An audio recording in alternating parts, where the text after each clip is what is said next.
Bones tardes. President del Capítol, responsables del Museu d'Art Sacre de Mallorca, senyores i senyors, el calendari ens ofereix avui una oportunitat de fer com els bons pintors, que és donar una passa enrere per comprovar com va el quadre que estan pintant.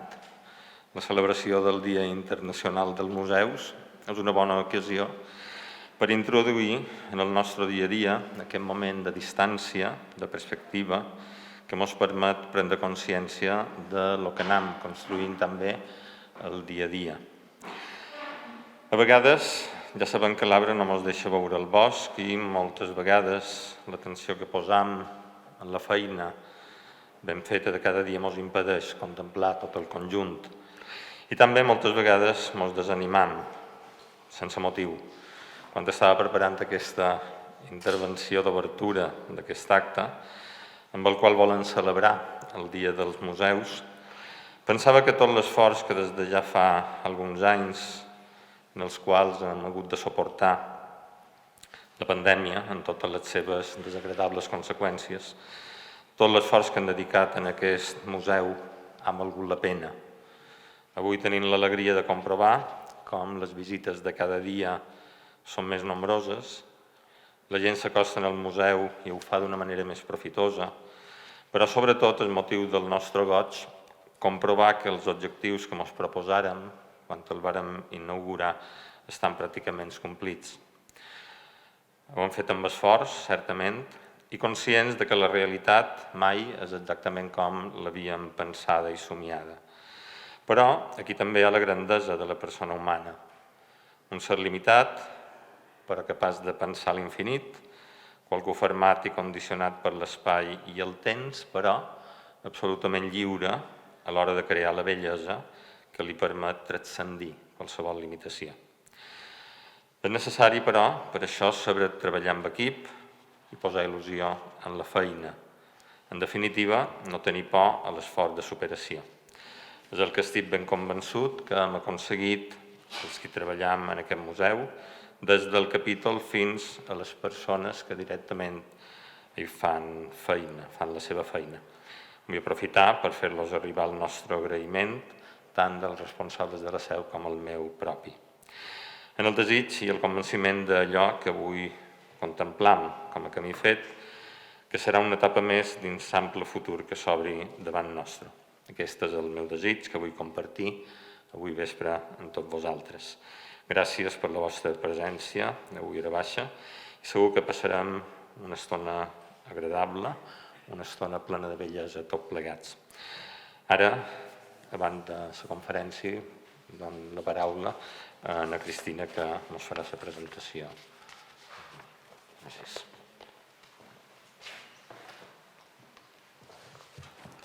Bé, bones tardes a tots i a totes i benvinguts i benvingudes aquí al Museu d'Art Sacre de Mallorca. Bé, tal com ha comentat el director del museu, el Mateu Tous, avui celebrem el Dia dels Museus, un dia molt important per aquestes institucions museístiques, perquè és la nostra festa, i creiem que no ho hem pogut fer d'una manera millor que amb aquesta conferència que ara començarà del doctor Andreu Villalonga, doctor en Història de l'Art, professor titular d'Història de l'Art de la Universitat de les Illes Balears i especialista en art religiós de les Balears. A més, també és membre del grup de conservació del patrimoni artístic religiós de la UIB, amb el qual ha participat en diversos projectes de recerca, tant a nivell estatal com inclús també autonòmic.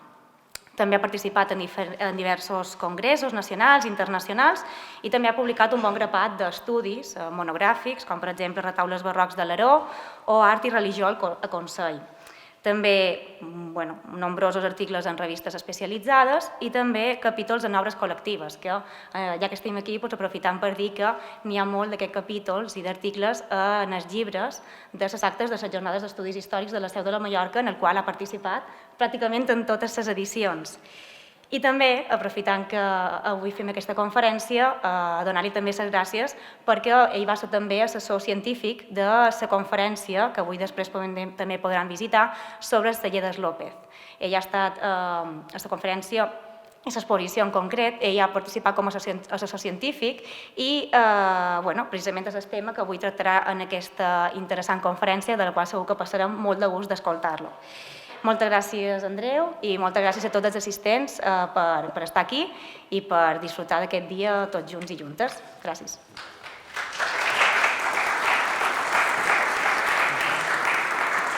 Bé, hola a tothom.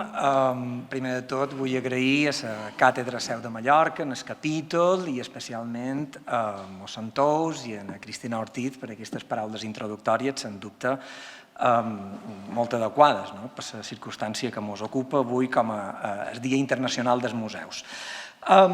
Mirin, jo sense entrar en més preàmbuls he de començar ja necessàriament en el contingut perquè hi ha tantes coses que vull dir que no tindré temps. Llavors me vull ajustar en els temps que m'han donat. Ja demano d'entrada un poquet de laxitud perquè potser m'estendré 10 minuts més del normal. Però en qualsevol cas d'això és del que pretenc parlar avui. Hi ha dues circumstàncies, com ja s'ha dit, que ens reuneixen aquí. Per una banda, la celebració del Dia Internacional dels Museus i per l'altra, la inauguració recent de l'exposició del López. Ambdues donarien, no per fer una, sinó per fer 10 conferències. Llavors entendran que precisament per això sigui necessari ser sintètic i passar. Llavors hem de parlar de l'art sacre. Estem en un museu d'art sacre. Ahir, és a dir, al segle XVI, quan el López creen les imatges que han servit per configurar l'exposició, i avui també, perquè l'art sacre es viu. Un museu d'art sacre no és un museu de taxidèrmia. Un museu d'art sacre, les obres que hi pengen serveixen exactament per la mateixa funció, o quasi exactament per la mateixa funció pastoral per la qual van ser creats. Llavors és un goig com a professional de la història de l'art i com a cristià poder disposar en aquesta diòcesi d'un museu d'aquestes característiques. Haurem de presentar el taller del López. Seré molt ràpid en aquest sentit perquè això et donaria també per parlar molt i a més crec que hi ha molta feina feta però hi ha molta feina per fer. Llavors crec que convé ser sintètics en aquest particular. Haurem de parlar del context eclesiàstic, el Concili de Trento, pensant que la hipòtesi més plausible i més clàssica és que Mateu López arriba a Mallorca l'any 1544, el concili començarà l'any 1545, Mateu morirà extingint el taller familiar l'any 1591, el concili ha acabat en el 63. Llavors, el desenvolupament del concili, la implementació dels decrets conciliars i el desenvolupament del taller del López van en paral·lel. És impossible parlar d'art sacre i no tenir en compte el context tridentí. I en el final he fet una selecció de les imatges exposades per intentar analitzar-les des de la perspectiva específica de la seva funció i de la seva naturalesa com a art sacre, d'aquí la necessitat de parlar abans, d'intentar definir què hem d'entendre per art sacre, perquè també és impossible intentar interpretar, analitzar amb un mínim de profunditat totes les obres exposades. Llavors, simplement anem a entrar. Mirin, jo ho comentava abans, les peculiaritats d'un museu d'aquestes característiques. Aquest és un museu únic en aquesta diòcesi, hi ha altres museus d'art sacre, però un museu d'art sacre és un museu molt particular. És un museu on, al marge del depòsit artístic, el patrimoni material, pictòric, escultòric, d'arts suntuàries, essencialment, que conté, és un depòsit de patrimoni immaterial, essencialment. Llavors, hem de tenir en compte que l'art sacre no se pot llegir en profunditat només, exclusivament, a partir de categories historiogràfiques, només a partir de conceptes com el d'estil, tècnica pictòrica, la biografia dels artistes, perquè això, en el final, és instrumental. És molt important, sense aquesta part no se pot interpretar històrico-artísticament una obra d'art. Però això només és un instrument, és un camí per arribar a la verdadera riquesa de l'art sacre, que és el contingut teològic i la funció essencialment litúrgica que aquestes peces tenien. Llavors, anem a fer un poc aquest que comentava, anem a veure què passa en el segle XVI, anem en el Concili de Trento, en realitat. Mirin, si algú ha entrat mai dins una aula on s'explica art de l'edat moderna o ha llegit un llibre d'història de l'art renaixentista o barroc, s'ha topat amb aquest decret. Trento dedica la darrera sessió del concili, l'any 1563, la 25a, a tractar aquest tema. I aquest tema és de l'art sacre, no l'art religiós, és de les sagrades imatges, l'art sacre. Està vinculat a la invocació i a la veneració de les relíquies dels sants. Relíquies i imatges van de la mà, en aquest sentit. Això és important tenir-ho en compte. El text no és molt llarg i requereix d'una exègesi profunda que ara tampoc no podem fer. Llavors, per a ser sintètic i jugant un poc, encara que el sentit sigui un altre, en el títol de la conferència ho podem reduir a paraules, simplement, paraules soltes. Per què Trento, el concili, parla de l'art sacre? Per justificar-ne l'ús. L'art s'ha de mantenir. L'art mirin, l'Església Catòlica és l'única de totes les religions monoteistes que fa servir un ús extensiu de l'art, de l'imatge, sobretot de l'art figuratiu. No hi ha cap religió monoteista, ni tan sols cap de les altres confessions cristianes, que tingui l'allau històric, el depòsit històric de manifestacions artístiques per quantitat, per qualitat i per diversitat de formes. Ni tan sols l'Església Ortodoxa, que utilitza profundament les imatges, però un tipus molt concret d'imatges. Basta passejar per aquestes sales per veure que estem en un context completament diferent.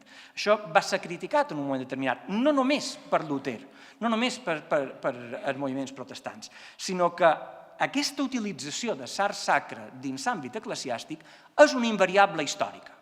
El manco des del segle, finals del segle II, des del segle III. L'Església no ha canviat, ha matisat. Trento, en aquest sentit, no diu res particularment nou. El que passa és que utilitza el llenguatge de l'època. L'Església llegeix, a vegades un poc tard, però llegeix els signes dels temps, entén que s'ha d'adaptar i parla, diu el mateix, el que és essencial per la doctrina, per la fe, per el culte catòlic, en la llengua dels temps. Però bàsicament el que diu, això ja ho varen dir en el segle VIII, en el segon concili de Nicea, això no és nou, això està aquí. Llavors és important tenir-ho en compte, se justifica, és legítim.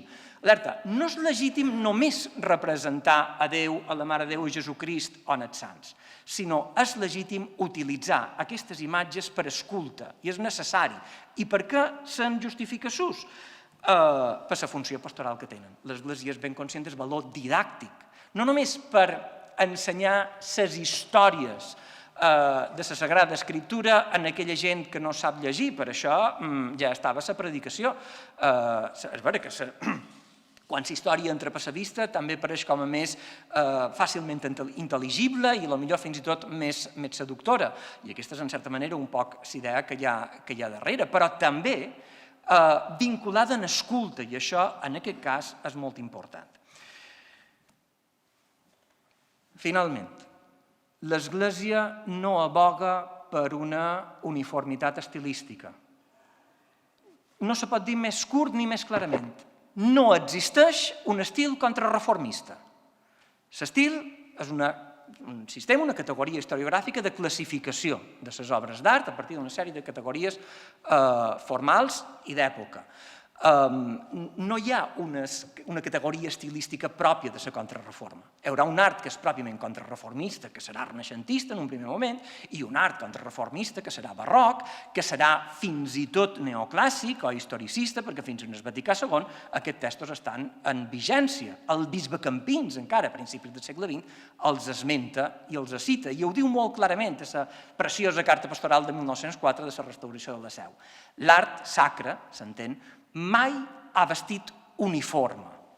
Llavors, les categories estilístiques, jo crec que això és important a l'hora de parlar del López, perquè quan se'l posa en perspectiva i se'l compara estilísticament amb altres tallers, com els de Joan de Joanes, en els quals se l'ha vinculat tradicionalment des de la perspectiva historiogràfica, o amb altres artistes més coneguts i més internacionals del Renaixement, doncs pareix que són artistes molt limitats, en fi, molt modestos, i que el Renaixement de Mallorca, si potser és López, deixa molt que desitjar. No.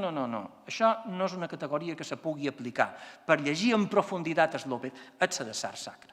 Si les obres del López serveixen en aquestes funcions per les quals estan destinades, l'art és perfectament bé funcional i digne, tant com és de qualsevol altre taller. I el principi rector que maneja l'Església no és el paràmetre estilístic, sinó el principi estètic des de còrum, que no és només una decorositat moral, no se tracta només d'evitar nus i escenes improcedents, que també, sinó, a força de ser sintètic, s'equilibri entre forma i contingut.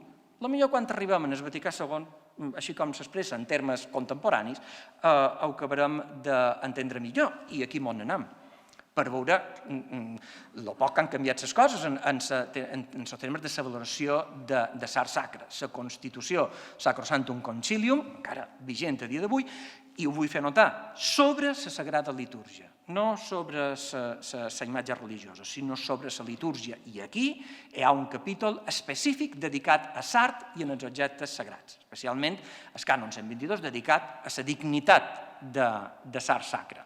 I això ens dona la clau, és a dir, ara pot sonar potser un poc iconoclasta el que acabo de dir, d'una perspectiva purament acadèmica, però és que estem, insisteix, en un museu eclesiàstic des de valorant l'art sacre. Llavors, aquí ho tenen. Què diu l'Església? Des de totes les activitats més nobles de l'enginy humà hi ha les belles arts. Per damunt de les belles arts hi ha l'art religiós i per damunt de l'art religiós hi ha l'art sacre. La condició d'art sacre suposa ja una valoració qualitativa al marge del discurs estilístic, al marge de la capacitació formal que tinguin els artistes a l'hora de pintar, en aquest cas. Això no lleva que, evidentment, l'Església d'avui i del passat valoràs la capacitat i l'habilitat dels artistes. Però no és lo fonamental. Lo fonamental és quina és la funció. I la funció és moure a la devoció, moure a la pietat, que l'espectador aprofundeixi i disfruti de l'experiència religiosa a través de la contemplació, a través de l'oració davant l'imatge o a través de la participació sacramental. Llavors, quan una imatge respon a aquesta funció, a partir de Trento, necessàriament és bella. La bellesa està subordinada en el principi teològic de la veritat. I això, en certa manera, se manté igualment en el Vaticà II. I tornem a insistir en això. Lliure exercici de l'estil artístic. Res que no hagi dit, per tant ja no hi tornaré a insistir. Què és l'art verament sacre, en realitat? Doncs aquí mos ho diuen. S'ha de cercar, perquè sigui bo, més aviat una noble bellesa que no la mera suntuositat. La definició és deliciosament ambigua. Clar, s'ha d'interpretar, s'ha de desenvolupar, estem xerrant a 1960 i busques, llavors tenim tota la història de l'art a darrere nosaltres i, a més, tenim una església que, gràcies especialment a Pau VI, s'està obrint a l'art d'avantguarda, a l'art contemporani. Llavors, tot hi cap, perquè l'Església, com he dit abans, en termes artístics, no ha portat mai uniforme. Llavors, què és aquesta suntuositat? Clar, parlant de suntuositat, i tot d'una pensam en els grans retaules barrocs, en un tema de recarregament ornamental. I no és exactament això, perquè Trento ja ho venia a dir, i no hi havia retaules barrocs quan s'estableix el decret sobre les imatges de Trento. Però ho diu amb unes altres paraules, però la idea ja és el refinament formal des darrer manierisme, d'unes manifestacions artístiques que han perdut l'equilibri entre forma i contingut. Quan els artistes se preocupen més per desenvolupar una bellesa plàstica, uns recursos afectistes formalment, i perden de vista la transmissió directa, franca i ortodoxa del missatge doctrinal de l'Església. Anem a contextualitzar, ara ja específicament a dins el taller de López. Mirin, jo no insistiré gaire en el taller de López, en etapes, característiques estilístiques, perquè el salt qualitatiu que s'ha donat en l'estudi del taller de López a partir dels estudis ja clàssics de Gabriel Llompart i de Joana Maria Palau és impagable per la historiografia actual. Varen actualitzar i encara els estudis que hi havia en aquell moment i encara a dia d'avui bevem tots dels estudis que aquests historiadors de l'art varen fer en els anys 80, en els anys 90. Però no mos enganem, no és per criticar, sinó simplement assumim que han passat 40 anys i que és necessari actualitzar algunes coses. Llavors, més que entrar en detalls, que això obligaria a fer un estudi en profunditat que s'escapa profundament en aquesta conferència, m'interessa destacar només dues dades, tant i sobretot tenint en compte que parlaré, com ja he dit, des de la perspectiva de la naturalesa sacra d'algunes del manco de les produccions del taller del López, ni tan sols discriminaré entre els dos integrants del taller. M'interessen com a conjunt, independentment de l'etapa, de la fase o de les mans que intervenguin. M'interessa la seva condició d'art sacre a dins un context específic i què mos poden dir a nosaltres a dia d'avui. És un plantejament essencialment funcional, d'història social, iconològic, fins i tot si volen, i per tant les circumstàncies biogràfiques i documentals i fins i tot estilístiques i l'evolució del taller, en aquest cas me preocupa manco. Aquestes dues dades simplement són les següents. Primer, els integrants. Els integrants és un taller que s'articula segons les dades conegudes i les hipòtesis plantejades per als autors citats durant la segona meitat del segle XVI, essencialment. A partir de 1544, segurament arriba en aquesta data Mateo López, pintor cordobès, que ha recalat possiblement a València, en el taller de Joan de Joanes, se troben que el capítol de la Seu ha encarregat un retaule, possiblement aquestes dues pintures formaven part d'aquest retaule. Mateu López arriba enviat per el taller del Massip precisament per encarregar-se de muntar, supervisar el muntatge i arreglar el que fes falta d'aquest retaule catedralici, i a partir d'aquí veu el cel obert. Veu la possibilitat de quedar a Mallorca, d'obrir taller a Mallorca i no haver de competir precisament en el taller del Massip. I és una decisió encertadíssima, perquè a partir d'aquell moment se converteix en el taller d'avantguarda, en el taller de referència i el taller que monopolitza els principals encàrrecs de pintura religiosa d'aquesta època. Ràpidament se casarà, tindrà un infant, en el que li posarà de nom Mateu, i serà el segon integrant del taller, Mateu López Oliver, en aquest cas. Llavors, pare i fill. Desgraciadament per Mateo López, el fill, Mateu López Oliver, morirà abans que son pare, i llavors en la darrera fase el cap de família se veurà obligat a tornar a agafar les riendes del taller. Mirin, hi ha un document publicat per Gabriel Llompart i per Joana Maria Palou l'any 87, que és extraordinari, que és l'inventari dels béns del taller de Mateo López de l'any 1591. Jo vull pensar que, tenint en compte aquesta vinculació familiar del taller, aquests béns que conformen aquest inventari no eren només de Mateo López, sinó que majoritàriament havien estat d'ambdós. Hi ha un munt de dades encara a haver d'estudiar i encara a haver de reinterpretar i que encara se pot gratar més del que ja s'ha fet. Jo m'interessaria assenyalar dues entrades, són més, però dos detalls en particular. Primer, els llibres. Tenien 7 llibres, molt pocs. 5 no sabem de què eren, 5 llibres, alguns ens diuen d'escàs valor. Però n'hi ha 2 que sí són molt interessants. Un, imatges d'històries, no ens diu res més, però hem de deduir que se tractava d'una enquadernació de fonts gravades.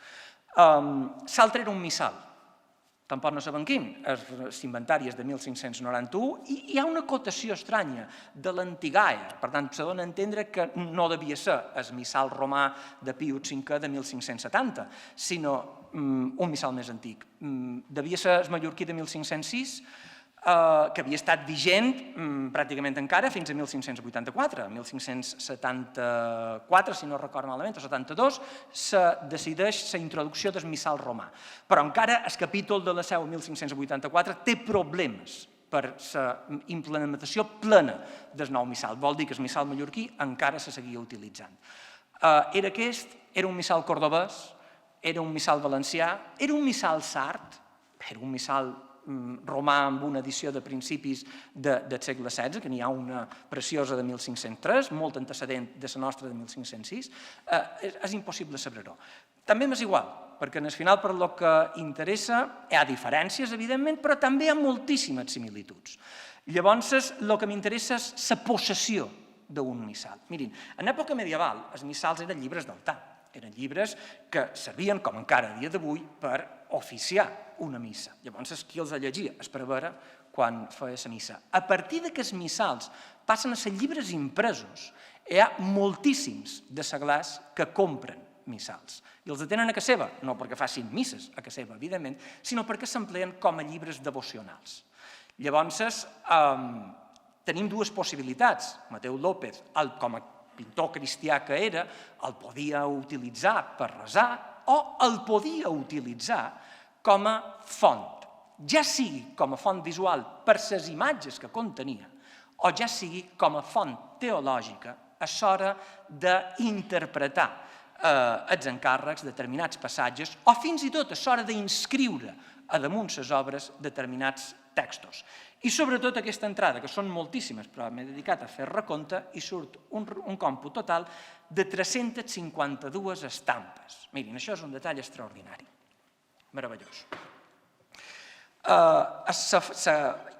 Estampa fina, el gravat calcogràfic, que se desenvolupa a final del XV, però que se sistematitza el seu ús i la seva venda arreu d'Europa, especialment a partir de la segona meitat del segle XV, per tant coincidint en l'auge del taller de López, se converteix en una font essencial per entendre el procés creatiu de la pintura moderna. Els artistes, i a Mallorca és un cas claríssim, pràcticament no fan altra cosa que copiar, reinterpretar, rellegir les fonts gravades, però a vegades és molt difícil trobar una pintura que no se basi en un, en dos, en tres o en 5 gravats diferents, però que se poden perfectament identificar. Que els López siguin els primers artistes que sistemàticament comencen a utilitzar les fonts gravades. La quantitat d'estampes que arriben a acumular així ho sembla assenyalar. I això ho transmetran en el seu cercle, en els seus deixebles, a un Gaspar Oms, per exemple. La diferència quina és? Que a un Gaspar Oms la utilització de les fonts gravades és assequible, majoritàriament. Se pot, amb un poc de paciència i d'esforç, arribar a localitzar, si no totes, moltes de les fonts gravades que utilitzava i, per tant, a poder entendre realment el procés creatiu. En el cas de López és terriblement difícil. En alguns casos concrets sí se pot fer.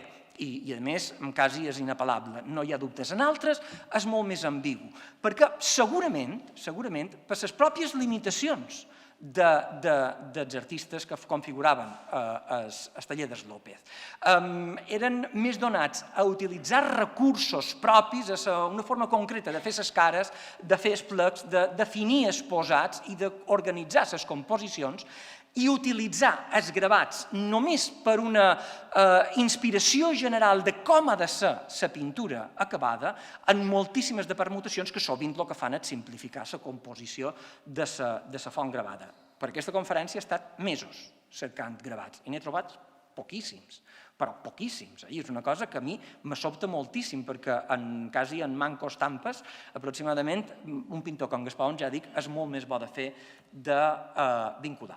Anem a parlar de Trento, perquè va d'establir un poc el context, però no del decret de les imatges, d'això ja he parlat, no me repetiré, no se preocupin lo més mínim. Aquest és un error, jo crec que bastant freqüent, que cometem els historiadors de l'edat moderna, a vegades, de limitar-nos a entendre la influència tridentina a quan parlen de l'art religiós, o quan parlen de la imatge sagrada. Hi ha moltíssimes altres coses, o algunes altres coses que són molt importants i que sense les quals no se pot interpretar correctament l'art sacre. Ja no estic parlant de l'art religiós específicament, sinó de l'art sacre.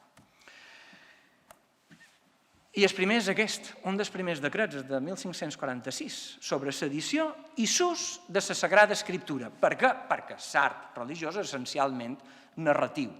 Llavors, se basa, ja ho deia Panofsky, se basa en textos literaris. I això també ja és un aspecte que a vegades descuidam molt. Quantes de vegades no hem vist textos d'història de l'art que parlen d'art religiós, que esmenten passatges, que esmenten cites, sense una cita bíblica. Bé, això d'entrada ja seria una imprecisió, potser no se mos ocorreria si haguéssim de cercar un passatge concret de les metamorfosis d'Ovidi. Doncs és realment molt important assenyalar de quina font són, perquè aquesta idea general, harmonitzada, de dir una crucifixió, tothom sap que és una crucifixió.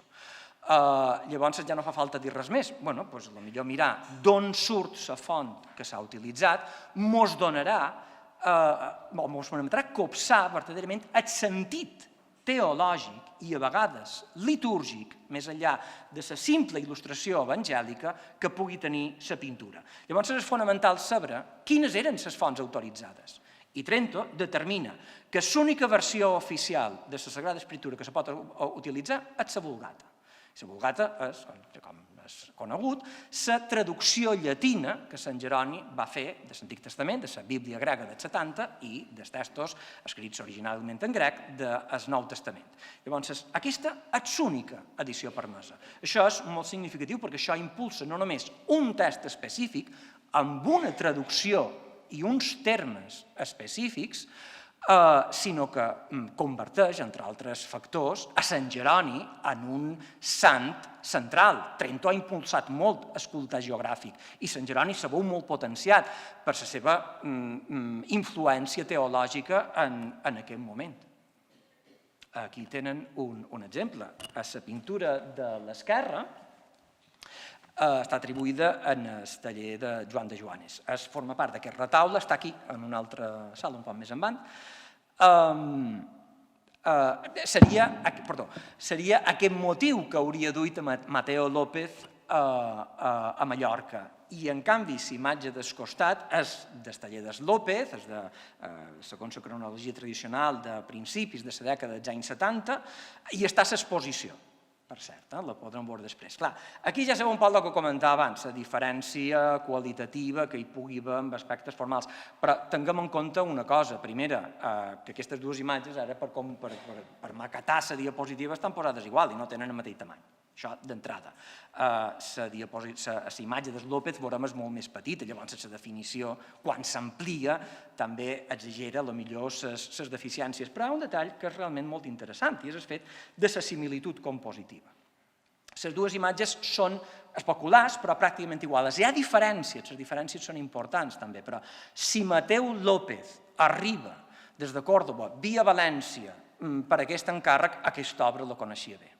Llavors, no és estrany que 30 anys després encara la tingui a dins la memòria o la tingui en paper, dibuixada, copiada, i la reinterpreti a la seva manera. Té una habilitat extraordinària per fer una cosa que no tots els artistes saben fer, que és invertir les imatges amb una lleugeresa extraordinària. Per què? Segurament per la simplicitat, és a dir, fa de la necessitat virtut. Tenc unes poques habilitats, però tenc uns recursos que funcionen i els sé moure. No només és la Vulgata el que mou el culte a Sant Jeroni. Pensem a Mallorca la presència de l'ordre jerònima, primer la branca masculina, a Miramar, després la femenina, en els monestirs de Santa Elisabet d'Hongria, aquí a Palma, i ja en el primer terç, al final del primer terç del segle XVI, en els monestirs de Sant Bartomeu d'Inca. Les jerònimes seran clientes assídues del taller del López. Encara a Inca hi ha una de les col·leccions del López més importants i més significatives de Mallorca. Llavors pensin, per exemple, en la Seu, en el monumental retaule de Gaspar Homs de Sant Jeroni, promogut per el canonge Jeroni Grau, o la seva presència, juntament amb la resta de pares de l'Església Llatina, en el meravellós portal d'Antoni Verger de la façana principal de la Seu. És igual. El segon text que interessa assenyalar és de 1551. En aquest cas, específicament sobre el sagrament de l'Eucaristia, la confirmació del dogma de la transubstanciació. És un tema que ens toca de prop. Hi va haver teòlegs mallorquins que varen estar implicats. El franciscà Joan Jubí, per exemple, que és l'únic que participa tant de les sessions preparatòries en teòlegs com de les comissions generals en els bisbes i que se posiciona entorn al sagrament de l'Eucaristia, entorn a la defensa de la reserva eucarística. El bisbe de Mallorca, aleshores, un italià, Campeggio, que no va venir ni un sol dia a la diòcesi, de fet, una de les coses que obliga Trento és a residir a la diòcesi i va haver de dimitir, no sense passar per caixa, primer, de totes les rendes que li devien, però se donava aquesta circumstància. Llavors, això també és fonamental. Per què? Perquè quan parlam de l'Eucaristia, ja és evident que parlam d'art sacre. Parlam no només de la representació de Déu, de la Mare de Déu, dels sants, parlam d'escolta, realment, de la vinculació eucarística. I aquí hem de tenir en compte un poc aquesta subtilesa que és necessari a l'hora d'historiar l'art sacre, d'intentar assolir un coneixement directe dels textos fonamentals. L'Església Catòlica és una institució de l'imatge, però també, evidentment, ho és de la paraula. Té una infinitat de textos i molt rica, des de constitucions conciliars, encícliques, cartes pastorals, ordenacions generals, instruccions, llibres sagramentals, que són una font important, els ritus, els missals, tots els textos que s'utilitzen per la realització dels distints sagraments, i tots ells estan amarats de referències bíbliques. A vegades directes, explícites, en notes a peu de pàgina indicant la font, a vegades literals però sense citar, i a vegades amb fórmules narratives distintes o gramàtiques distintes, en forma de paràfrasi. Que això en els cristians a vegades ens fa que els cables se mos crusin, perquè tot mos sona, però a vegades és molt difícil identificar si estem xerrant d'una profecia d'Isaïes, de l'Evangeli de Joan o d'una carta de Sant Pau. I aquí, quan se justifica l'escolta en el Santíssim Sagrament, han de tenir en compte també una altra cosa, que no estan parlant, com avui en dia entenem el Sagrament de l'Eucaristia, no només de la participació de la missa, sinó de la comunió. La gent combregava molt poc en aquella època, possiblement 2 pits a l'any. Què és el que promou Trento essencialment? L'adoració eucarística. Això tindrà conseqüències artístiques immediates. La creació de grans manifestadors, de grans sagraris, no només per reservar el Santíssim, sinó per exposar el Santíssim, per poder resar davant del Santíssim. I com se justifica aquest res del Santíssim? A través d'aquestes expressions que veiem en aquest document de 1551, que ho diu clarament. Per què hem de resar davant del Santíssim? Per què hem d'adorar el Santíssim? Perquè ja ho diu l'Escriptura. L'adorin els àngels de Déu. No diu de bon, però això és evident. El verset 6 del capítol 1 de l'epístola als Hebreus. Llavors aquí tenim una obra que està en aquesta casa també atribuïda, jo crec que sense cap tipus de dubtes, en el taller de López, no només en pintura, estic convençut també que el manco és molt plausible, que la traça del manifestador sigui també de Mateu López i que ja d'antic s'ha posat en relació amb aquest altre manifestador que veuen aquí de Joan de Joanes, atribuït, no està documentat, però atribuït a Joan de Joanes. Llavors, hi ha similituds, evidentment, però també hi ha diferències. I aquí és on entren els matisos que crec que han de començar a introduir i el debat que han de començar a obrir, fins a marcar el grau d'incidència real del taller del Massip a damunt la producció mallorquina del taller del López.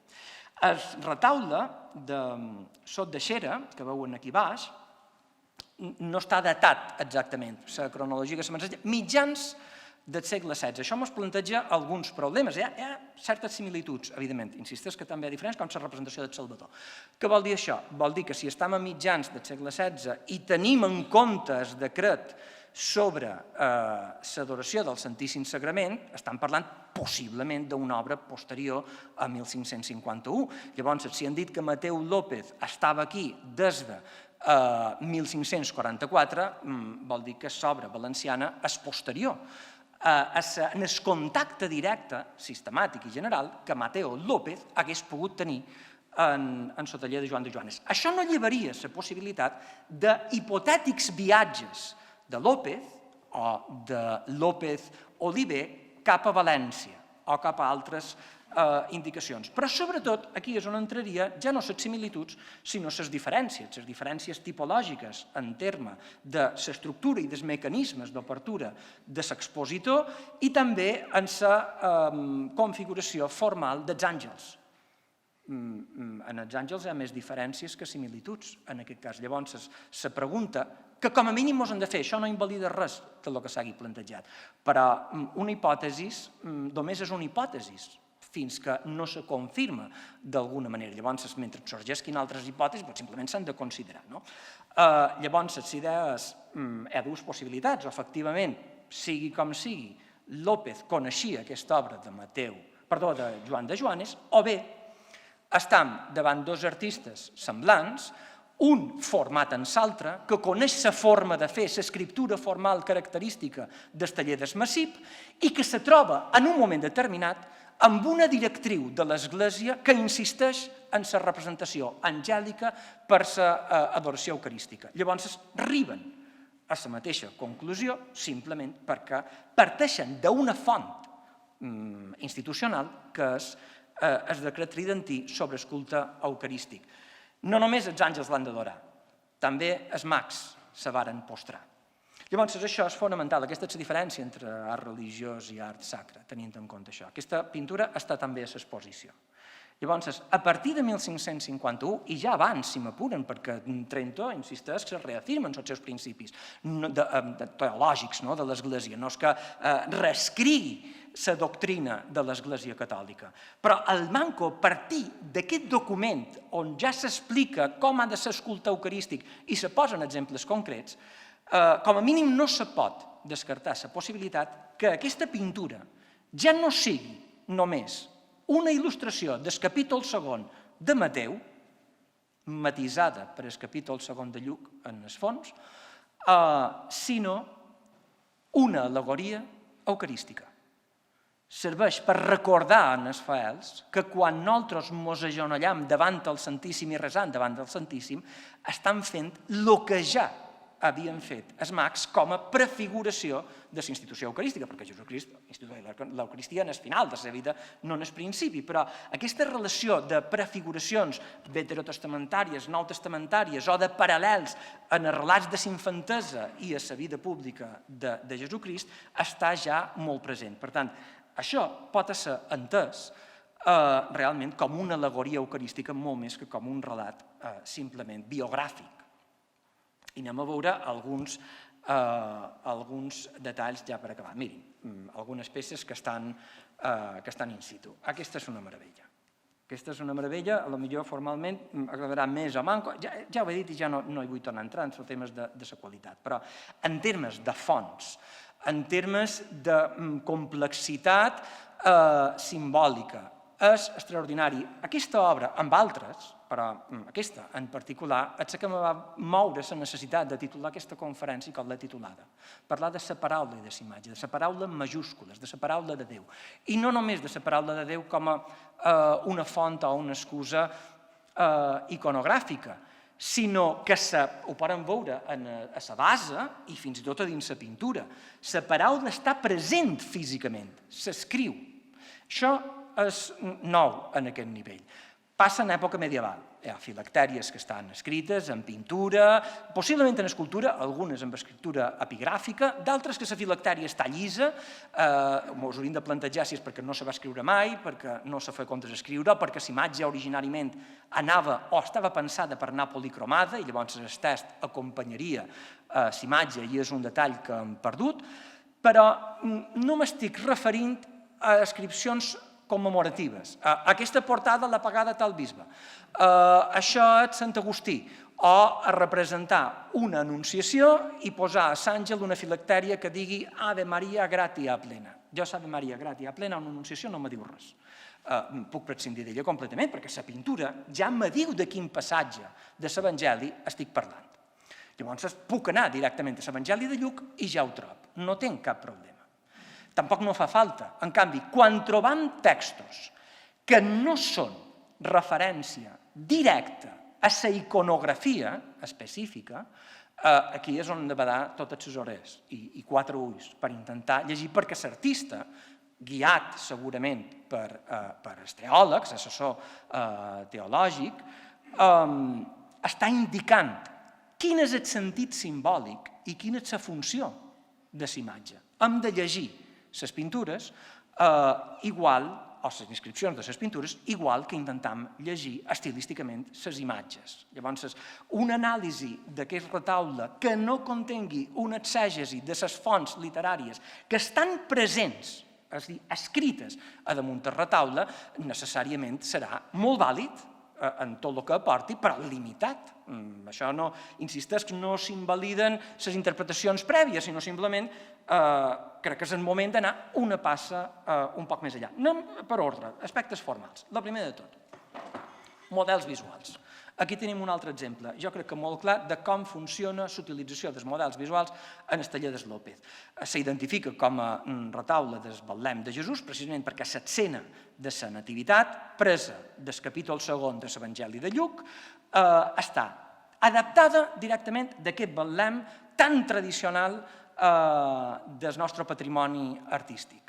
Per què? Per qüestions estilístiques? No, segurament per qüestions devocionals. Segurament per la gran devoció que ja se començava a tenir en aquesta època en aquest Betlem. Se pot identificar la postura, sobretot, de la Mare de Déu i de Sant Josep.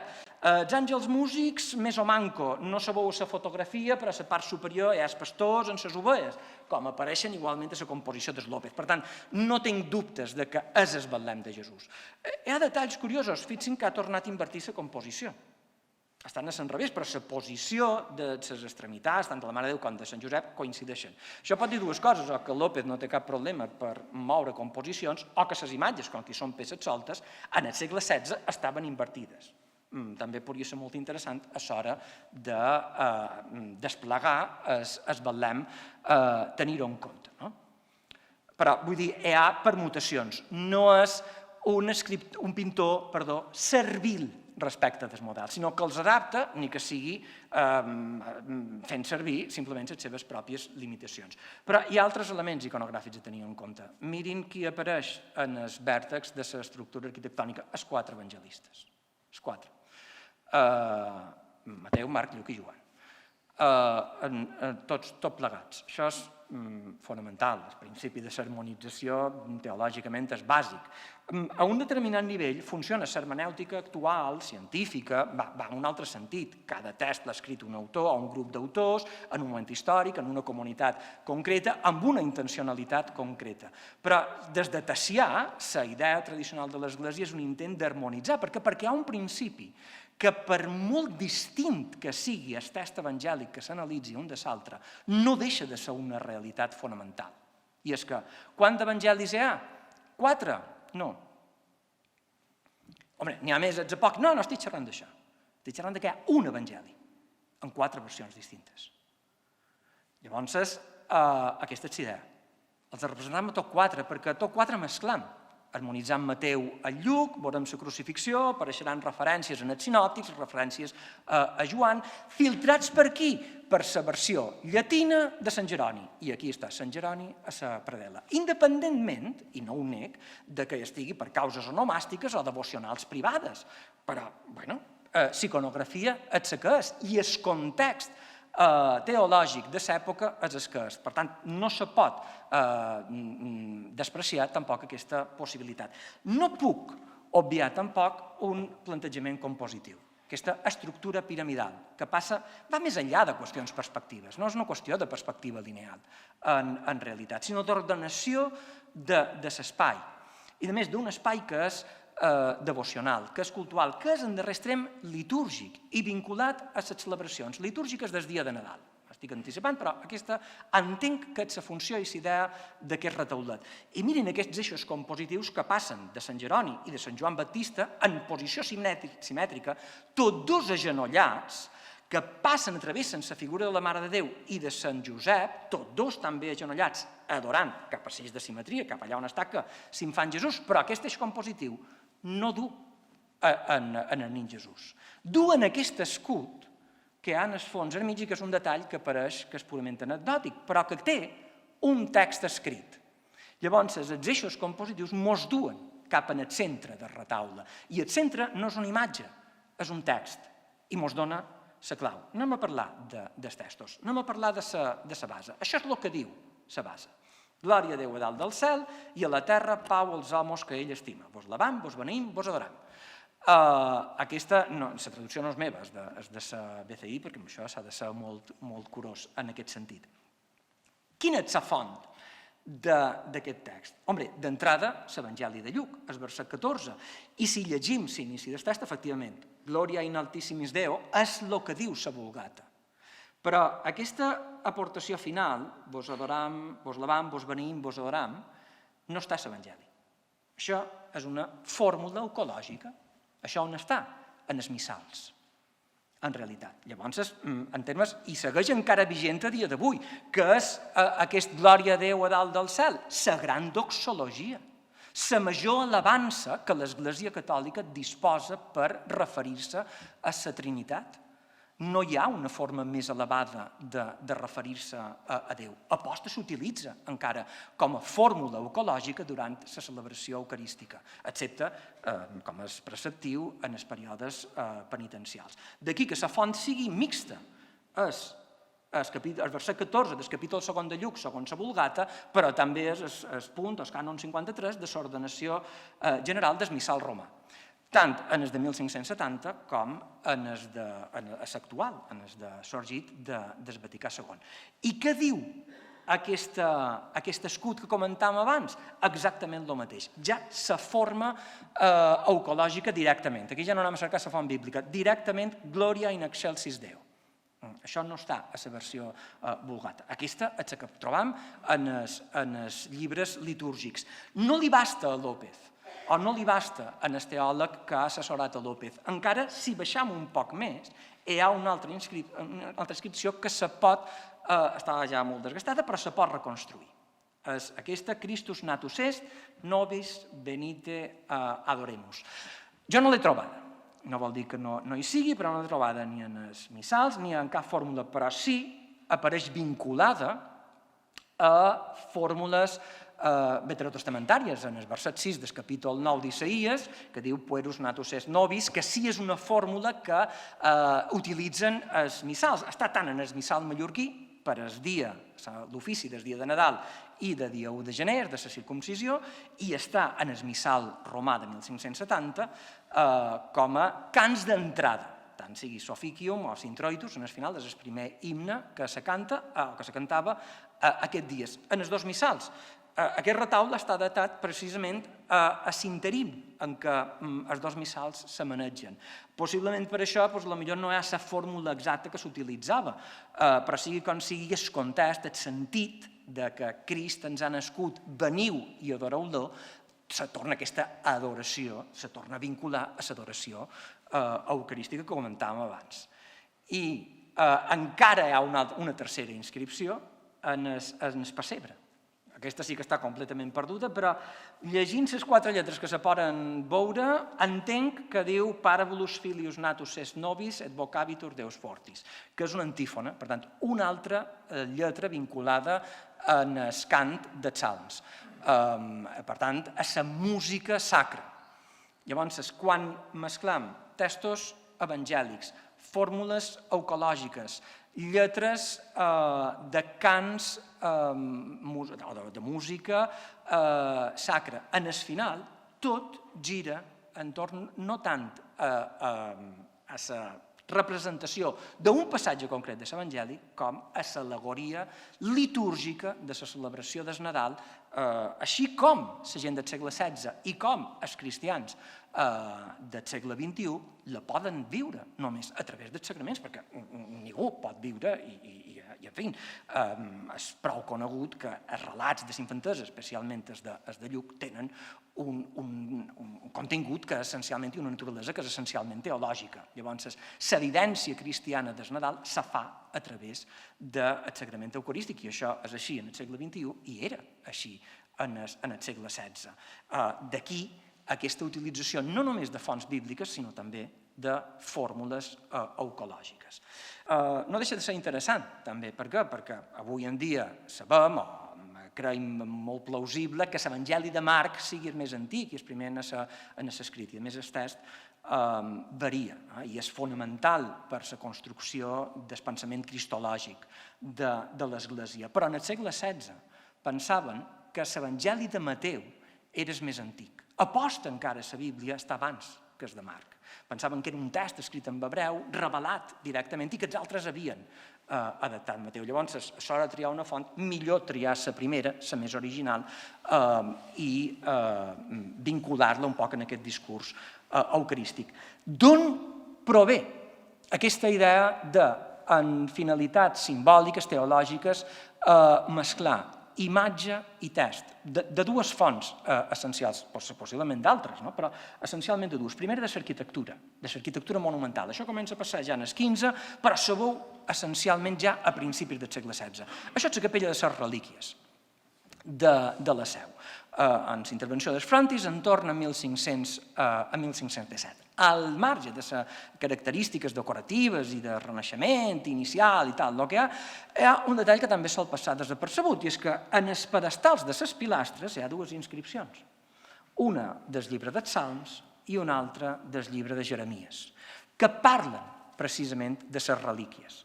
El text seria fins i tot, no sé si discutible teològicament, però el concepte, la definició de la paraula relíquia en llatí, que és despulla, i narrativament, a lo millor l'Antic Testament s'utilitza en un altre sentit. Però se tracta de cercar fonts, i aquí ja està amb la idea, no tenim una font directa, i llavors el que fem? Cercar en l'Antic Testament referències bíbliques que ens permetin explicar quina és la funció d'aquest espai. Tenc totes les imatges, però les he llevades per prudència, perquè el colofó d'aquest procés és el portal de la Seu, amb una quantitat d'escriptura epigràfica extraordinària, que ja Santiago Sebastián en els anys 70 va despatxar molt ràpidament en el concepte de la porta celestial, que és absolutament vigent. Per això no lleva, que també és molt interessant, veure exactament quines cites, quins textos bíblics s'han utilitzat i per què. I veure errors que hi ha. Jo som la porta. Això és el capítol 10 de Joan. Això és la paràbola de l'explicació de la paràbola del bon pastor. A la Seu posa Joan 9. Per què? Perquè segurament a Verger li varen dir has de posar això, i quan va picar en pedra ho devia tenir escrit, ho devia escriure malament, i va posar 9. I allà va quedar el 9 gravat. L'altra font és l'estampa, de les que comentàvem abans. Aquesta no és la font gravada del retaulet anterior. M'interessa només com a idea, que és això, un gravat rectangular on s'han fet compartiments, on hi ha distintes escenes i on apareixen ja textos. Posaré alguna imatge més explícita. Amb aquesta versatilitat en què López, ambdós utilitzen les fonts gràfiques, no deixa de ser, crec que, clarificador. Veure que al marge de que pugui tenir les seves idees teològiques, de que pugui estar molt ben assessorat teològicament, té directament ja fonts que li assenyalen quins textos ha d'assenyalar en determinades escenes. Miri, aquesta a mi me fascina. Està a l'exposició també, la trob preciosa, la trob meravellosa. Molt limitada, com està el del Lob, ja no insistiré en aquest aspecte, però el tractament de la llum, l'expressivitat de la figura és extraordinària. Llavors, mirin, aspectes formals. Tornem en el tema dels models visuals. Aquesta torna a ser una altra imatge característica del López, com agafen un model que li funciona i el repeteixen sistemàticament. La idea no és meva. Gabriel Llompart ja ho va apuntar, juntament amb Joana Maria Palou, en el catàleg que varen fer clàssic, entre els clàssics de historiografia de la pintura renaixentista, l'any 87 sobre el taller del López. Se fa aquest apunt. Aquesta obra segueix el model del Crist dolorós d'Oristano. És una imatge escultòrica de Sardenya del segle XIV. Mitjan del segle XIV, feta segurament per un convent de monges clarisses, una imatge molt desconeguda, precisament perquè eren monges de clausura, ja no hi podia accedir. A mitjan del segle XV passa a un convent franciscà i a partir d'aquest moment tota Sardenya pot accedir a veure aquesta imatge. I comença una devoció extraordinària en aquest Sant Crist. Per què? Al marge de les seves qualitats artístiques, pensam que estem xerrant del segle XV, en el segle XVI està en auge la divulgació d'aquest model escultòric, però això ve per una tradició pietosa que se dona en altres zones d'Itàlia, a Lucca, per exemple, sense anar més enfora, amb un Sant Crist romànic, que és el fet de pensar que aquesta imatge va ser esculpida per Nicodem. aquell personatge de l'Evangeli de Joan, aquell que visita a Crist de nit i que ajuda Josep d'Arimatea a baixar-lo de la creu. Per tant, està esculpida, segons la tradició, per un testimoni ocular de la crucifixió. Llavors, si López s'atopa amb aquesta imatge i amb aquesta tradició, des d'aquests principis de correcció formal, i la creu, és obvi que diu, jo no puc representar a Crist crucificat d'una altra manera, que no sigui aquesta. Perquè aquesta és la que més s'hi costa. No és una qüestió estilística. No és de mantenir models gòtics medievals en el Renaixement. És a dir, si hi ha una imatge molt antiga i que potser estèticament no m'agrada més, però així és com devia ser, potser perquè l'escultor Nicodem no era molt destre i li va sortir així, i no és una obra precisament renaixentista ni classicista, però és el que va veure. Llavors, què fa? Els reprodueix. Mirin, jo havia assumit això, és a dir, jo ho havia llegit en el seu moment, ho assumia sense cap problema i ni se m'havia ocorregut la creu. Entre altres coses perquè pensin que Sardenya forma part de la corona d'Aragó en aquesta època, llavors els contactes són fluids. Hi ha una influència damunt la plàstica medieval d'aquest model de Crist dolorós, que és molt evident, especialment en el segle XV. Sempre havia assumit que López arribava en aquest model no a través del Crist d'Oristano, com insistien específicament Palau i Llompart, sinó que era una referència genèrica, potser filtrada per als models locals. Vaig cercar aquesta imatge, trobar-la i dir, no, ni models locals ni històrics. López havia vist aquest Sant Crist. El model no són els models mallorquins, els he contrastat i ho puc afirmar. És aquest. Les similituds són extremes, tant que podem fer una cosa, tenint en compte que això és una fotografia i per tant és un exercici anacrònic total, que és superposar les dues imatges. Encaixen quasi a la perfecció, i no poden encaixar a la perfecció perquè no puc sobreposar una fotografia que no existia amb una pintura del segle XVI. Però així tot, si me permeten, en fi, la teatralitat, no deixa lloc a dubtes. Això, al marge de trobar el model, planteja un dubte. Com ha arribat Mateu López a conèixer aquest model? Estic convençut que ve a Mallorca coneguent aquesta imatge. Per tant, només hi veig tres possibilitats. O ha estat a Sardenya, abans de venir a Mallorca, o la coneix a través de gravat que no he trobat, he consultat fins i tot a professors de la Universitat de Cagliari i ningú m'ha sabut aclarir res al respecte, o coneix versions pictòriques d'aquesta escultura que, ja tornaré a això, precisament a la dècada anterior a l'arribada de Mateu López comencen a divulgar en pintura. Aquest és el retaule dels consellers de Cagliari, pintat per Pietro Cavaro a finals de la dècada dels 20 o principis de la dècada dels 30. I a Sàtic apareix també ja una versió pictòrica del Crist d'Oristano. Llavors, López no fa un exercici anacronístic de recuperar un model gòtic. Està fent un exercici d'avantguarda. El que passa que des d'una perspectiva devocional, d'una imatge que està agafant molta de força en termes devocionals perquè se creu una imatge quiropoeta, una imatge feta per un testimoni ocular de la crucifixió. Llavors, això la posa de valor i fa que al llarg de la seva carrera repetesqui insistentment aquest model. Han dit, això s'ha datat entorn a 1550. Aquesta és una part d'aquella tela que devia cobrir retaule major de Montuïri. Si s'encarrega que el contracte de Montuïri és del 46, ell ha arribat en el 44, home, té temps de viatjar a Sardenya i tornar. Però em pareix més lògic pensar que quan arriba i se'n va directament a Montuïri, com tinc que s'endú sa dona i el fill neix allà, no devia estar per molt de viatges cap a Sardenya. I ja apareix escrit d'Oristano. Per tant, ja devia venir en la lliçó apresa. 1569, el retaule del Roser de Sencelles, cap a 1570 i poc, el retaulet que els hi he posat abans, o aquesta pintura, que també estan totes les pintures estan a l'exposició, a la fase final, cap a 1580 i pico. És a dir, utilitzarà altres models, però al llarg de tota la seva carrera, des del primer moment fins a la darrera fase, utilitza aquest model. Anem a les fonts.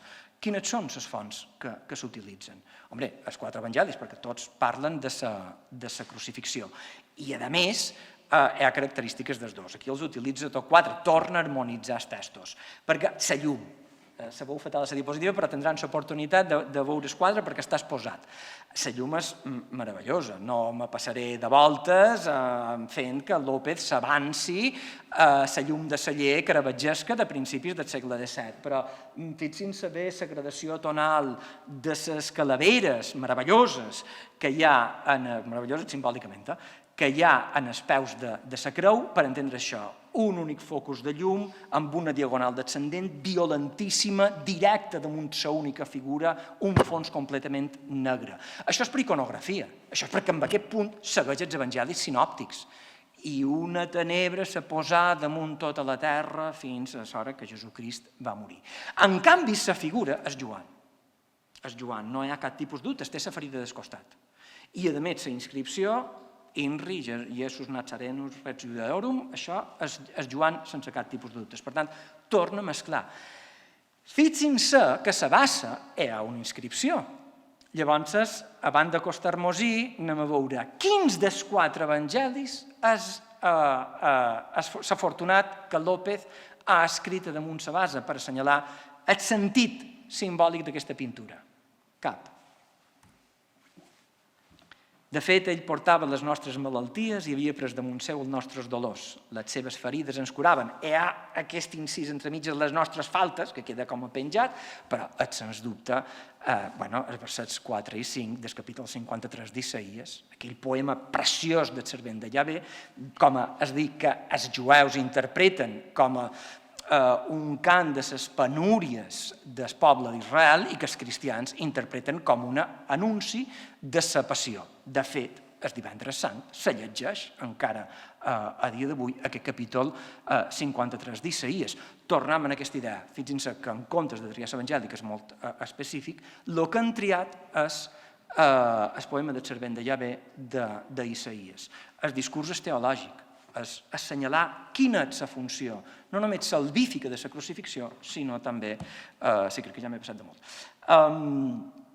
també litúrgica, al cap a la fi, ni que sigui, en aquest cas, perquè triar a Joan en la sang i saigo que surt del costat, que s'ha de llegir en paral·lel en el miracle de saigo i es vi a les noces de Canà, és essencialment una interpretació eucarística. Molt ràpidament, simplement perquè tampoc la dada no és meva, Gabriel Llompart ja la va publicar l'any 86, la font gravada. Claríssim, no importa anar més en fora en quant a d'on surt la idea de representar d'aquesta manera retaules del Roser.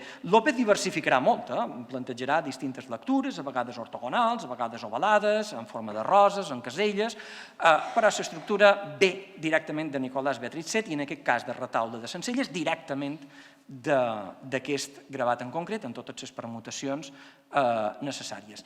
El mateix passa en aquesta taula de la circumcisió de Jesús datada entorn a 1574. D'entrada, ens trobaríem en què la referència bíblica és Lluc. Lluc és l'únic evangelista que parla específicament de la circumcisió.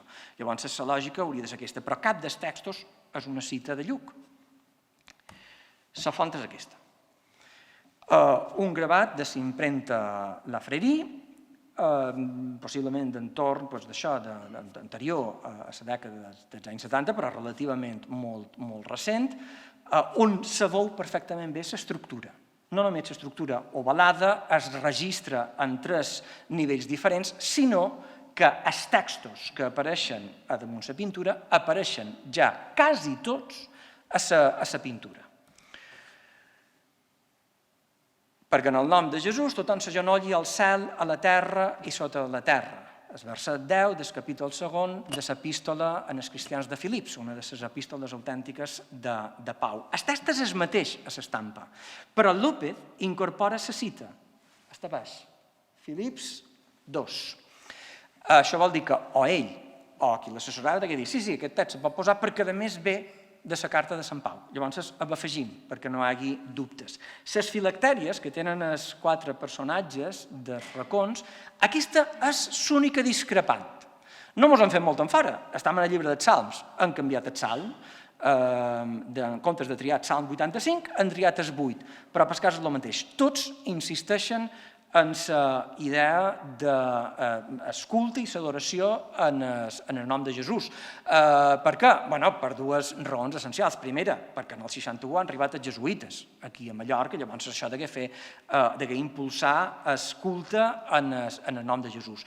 Però també l'aparició a final del segle XVI, en sintonia, potser un poc més tardanes, però en sintonia amb aquesta pintura, de les confraries del nom de Jesús, que els textos, els capítols constitutius de les confraries del nom de Jesús expliquen la causa per difondre l'adoració a Jesucrist, sobretot per evitar la desviació, el perill dels juradors, de jurar en fals o de flastomar i d'utilitzar malament el nom de Jesucrist. Si se feia per això és perquè devia ser bastant freqüent també, llavors s'exigeix molta rectitud en els confrares en aquest sentit. Sigui com sigui, aquí tot el que tenim és una iconografia que se va creant a partir d'així. La resta no té massa més misteri perquè segueix en el peu de la lletra les cites, no si la composició, però sí les cites de la font. Aquesta encara potser és la que més s'assembla.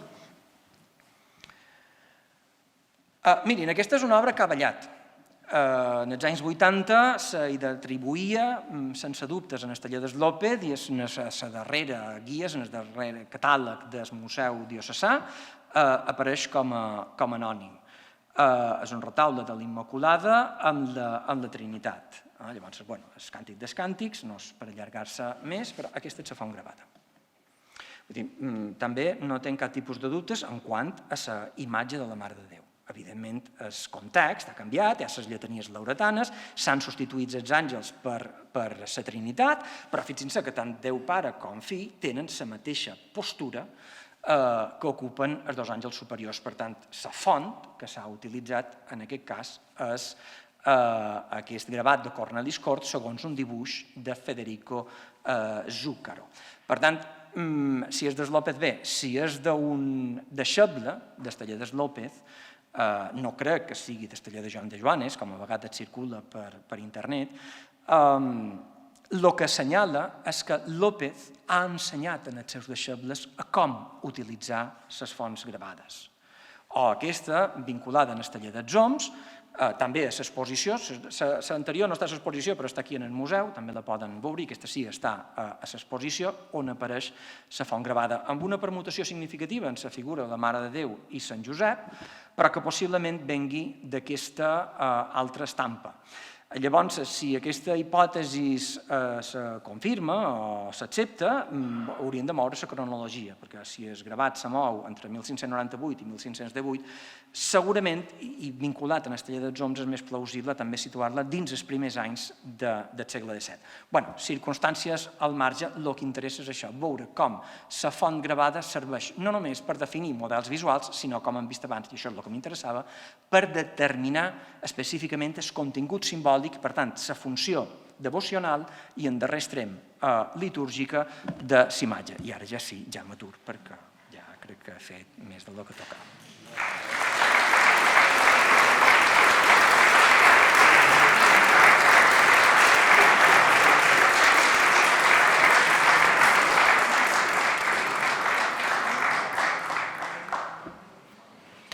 Moltes gràcies, Andreu, per aquesta interessant conferència. Ara, bé, moltes gràcies a tots els assistents. Gràcies també, Andreu, per la conferència, per donar-nos també aquesta visió nova de les obres des del punt de vista de les fonts escrites i visuals, tan interessant. I ara ja, si vos fa ganes, vos convidem a que pugeu en el primer pis per poder veure l'exposició temporal i veure les obres que també apareixen en aquesta presentació. Moltes gràcies.